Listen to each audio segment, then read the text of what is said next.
ازيكم يا اخواتي؟ فيديو جديد. فيديو النهارده هكلمك فيه ازاي تحمل لعبه بيس الصينيه. قبل ما ابدا، لايك شير للفيديو، اشتراك في القناه وفعل زر الجرس. هبدا بقى من النهارده في القناه، هبدا اعمل سلسله كده عن بيس الصينيه، واقول لك ازاي تشغلها بهويه ومن غير هويه، واحل مشكلتك معاها كرقم الموبايل، عشان المشاكل دي بدات تواجه ناس كتيره قوي. فهو انت كده اعمل، حط اشتراك في القناه وفعل زر الجرس، واستنى مني الفيديوهات الجايه ان شاء الله، تبقى فيديوهات حلوه جدا، واستنى بقى كل اي حاجه تخص عن بيس ونسخ وكل حاجه.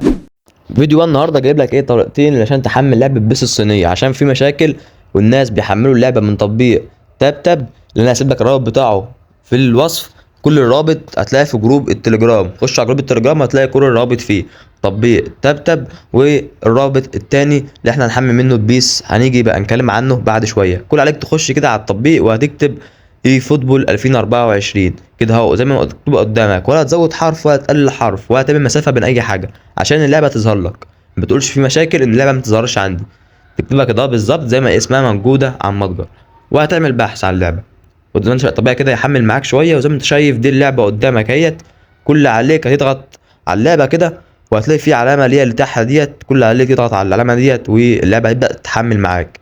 لو انت عندك بقى مشاكل وانت بتحمل اللعبه، فكل اللي عليك بقى لازم تكمل الفيديو ده للاخر. احتاج بقى للطريقه التانيه اللي هي قدامك ديت، هتخش على الرابط ده اللي هو هسيبه لك برضك في جروب التليجرام. كل حاجه تلاقيها في جروب التليجرام، خش كده نورنا على الجروب وخش خد الرابط اللي انت عايزها. هتروح تحمل لعبه من ميديا فاير، زي ما انت شايف كده اللعبه هتحمل معاك وكل حاجه سلسه، مفيش اي مشاكل. ودي اول جزء معانا في حلقه بيس الصينيه.